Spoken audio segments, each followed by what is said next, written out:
na-perfect natin hanggang Roas Boulevard po. Boundary.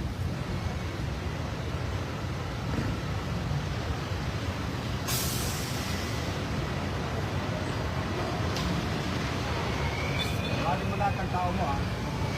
Tawagin lahat si Tono. Hindi, ako bubuhat. Tuturo mo sa inyo paano ko nito ang basura. Lahat ng tao mo. Pulutin. Hindi mo lisin lang. Pulutin.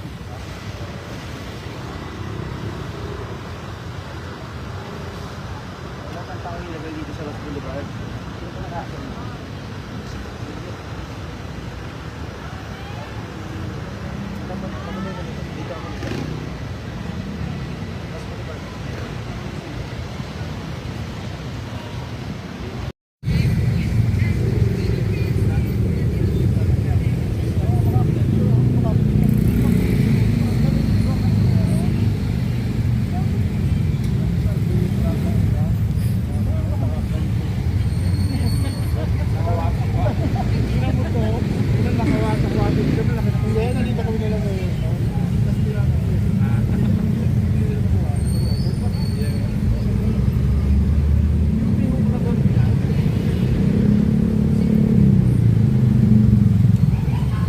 Yan si Sir Engineer Andres.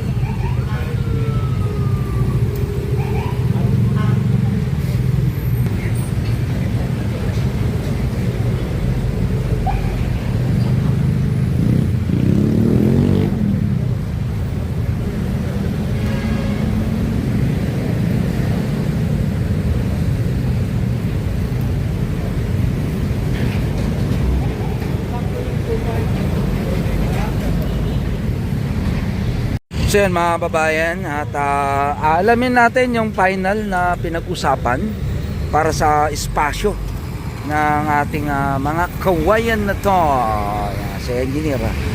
Engineer, ano po yung final? 8. So yun pa rin. Actually wala pang final. Mag-usap pa si Engineer Takmo. So parang makukuha pa rin natin yung sinabi ni Yorme na 8. Di ba?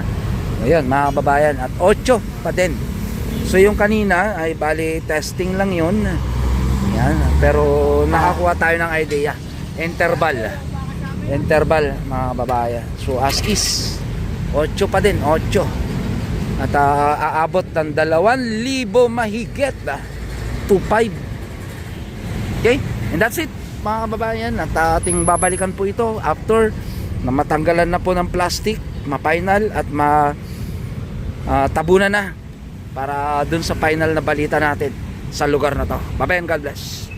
Hi sa lahat ng bumubuo at miyembro ng God First Vloggers. Maraming salamat sa inyo sa patuloy niyong pagsuporta sa akin. Huwag kayong mag-alala.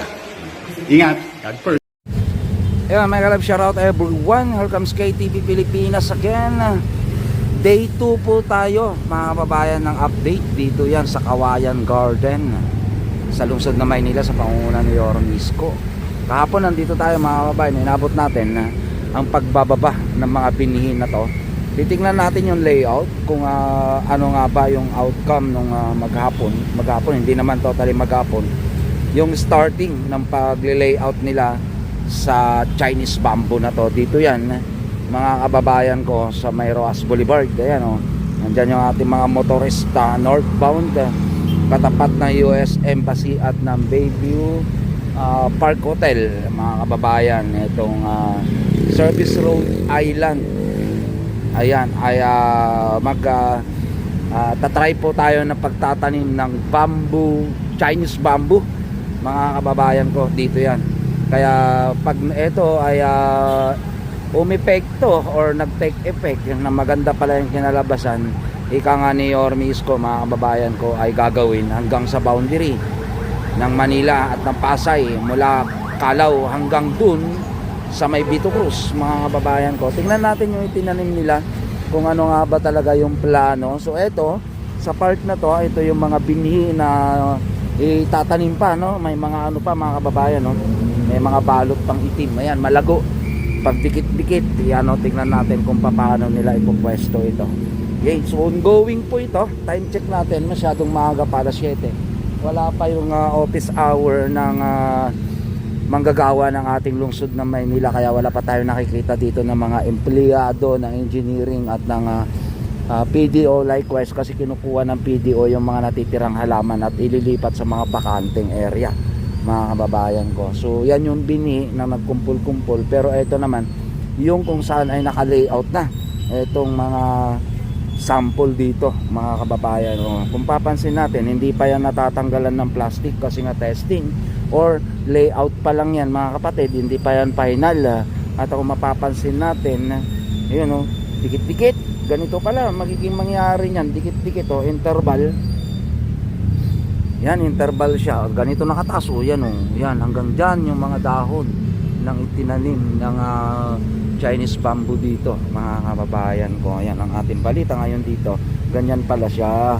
Ayun, akala ko talagang malayuan, dikit-dikit pala. Ayan, kikita nyo, mga kababayan, diba? Interval lang ang paglalagay, diba? May pagitan. Ayun, ang lago. Grabe, dikit-dikit pala to. 500 na binhi ito kahapon. Ganito lang ang nangyari.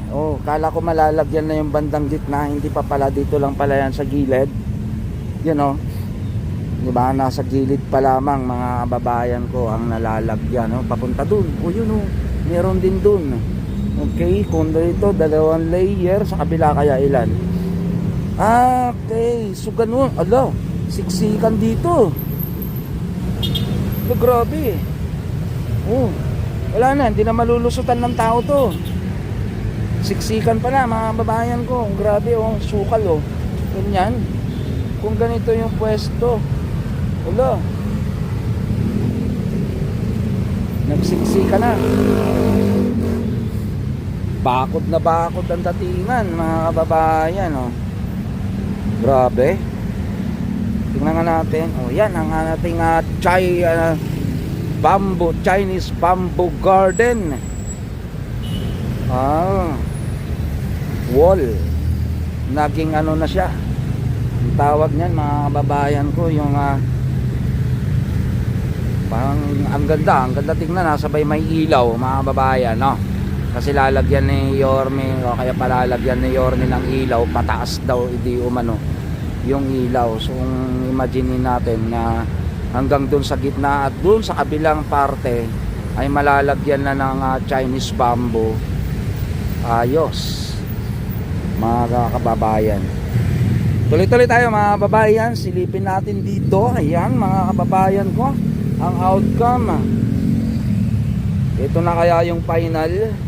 So abang-abang pa kayo, mga kapatid, sa ating gagawing update dito, dahil tutuloy-tuloy natin ang pag-update na ito hanggang matapos at mai-endorse sa syudad ng Maynila, or mai-endorse kay Yorme, makita, mapasyalan, madalaw ni Yorme Isko ang ginagawang proyekto dito, na ayon doon sa pagkasabi niya noong nakaraan ay 8 inches ang pagitan. Well, para nakukuha naman natin ng 8 inches. Nga lang, ang tanong, ganito pala, nagulat naman ako. Akala ko medyo may malayo yung spacing, pero ito pala yung nakikita natin. So pinagplanuhan naman yan, pinag-aralan ng mga ininyero kahapon na naan dito, mga kababayan. Yan, ating aabangan ito. Ayan, hindi kaya may nagko-comment nga doon kahapon, sa ating video, aahasin daw di umano. So yan ang tanong, kung paano aahasin ito, dahil nga, mga kababayan ko, ay naandito naman sa gitna ng dalawang kalsada ito, So ito ay lalagyan pa, yan, buo yan hanggang dun, dahil kahapon ay yung napag-usapan dito 2,500 daw di umano yung ilalagay dito na kawayan. So ito ay paunang bini, 500 pa lamang po ito, mga kababayan. So ganito na ang mangyayari, hindi na nila mapapasok at hindi na nila matatapunan ng basura. Dikit-dikit na po yan. Ayan, ganyan kasukal pag nasa taas. Open green space ang title ng proyekto na to, mga kababayan. Dito yan sa May Roas Boulevard. At yan po yung ating babalita sa inyo, dahil ang ating Yorme Isko, ang gusto niya ay open green space, maaliwalas nga naman to, malamig nga naman to mga kababayan ko. At maganda ito lalo na sa gabi kapag may ilaw na siya. Ayan, nandito pa yung mga bini. Papansin natin yung mga halaman ay tinanggal ng mga PDO, yung iba. Ito pa yung bini na ilalagay dito, plus madadagdagan pa ng additional na 2,000. Mga kababayan, mapupuno po itong island na to ng Chinese bamboo. So tingnan natin sa mga susunod na araw na pagdalaw natin dito, pag ito natapos na, kapag dumating na, mabuo na yung 2,000 mahigit na bini ng kawayan na kakaya niyan, Chinese bamboo galing pang Bulacan. Diba? So yan yung ating gagawin. Hanap tayo ng ating i-update mga kababayan ko, dahil nga sabi nga natin wala pa tayong schedule with Yorme. Busy ang ating Yorme, ha? Parang balita ko pupunta ng Singapore ang ating Yorme, ha? Chismoso ka talaga kay TV. Di ba? Okay, so as per dun sa observation natin kahapon, in-adjust yung pagitan ng mga Chinese bamboo dito sa bamboo garden, no? Ang ganda yung ang ganda yung ginagawa natin mga babayan ko na pagbabalita. May pangalan na, Bamboo Garden, di ba? Bamboo Garden ni Kois, ni Yorme, okay, ng ating lungsod na Maynila. Maganda, di ba? Kasi nga hindi na mapapasok yung island na yan, bibigyan natin ng additional o kaya pagbabago ang Roas Boulevard kapag ito ay natapos, malagyan ng ilaw. Yan ang magandang balita sa Roas Boulevard. Kung ito hanggang dun sa may Vito Cruz boundary, sabi nga ni Yorme, tapos maglalakad ka dito, di ba? Tingnan natin mga kababayan ko, ipapakita ko sa inyo kapag maglalakad yung mga kababayan natin na taga Pilipinas, kahit hindi taga Maynila, kapag yan naglakad dito sa part na to mga kababayan, itong part na to, tapos may ilaw to, ayan, maganda yan sa gabi, di ba? Ang ganda niyan tignan paggabi mga kababayan ko. Ayan, dire-diretso lang napapunta doon, no? Ayan, di ba? Oh, ganyan na ganyan yung yung ipinapakita ni Yorme doon sa cellphone niya, yung presenta niya kaya Engineer Andres. Ayan, may ilaw yan sa gabi mga babayan. 2 times a day ito'y diligan. Yun lang naman po yung challenging dito, yung pagdidilig. Pero anong oras tayo ngayon dito?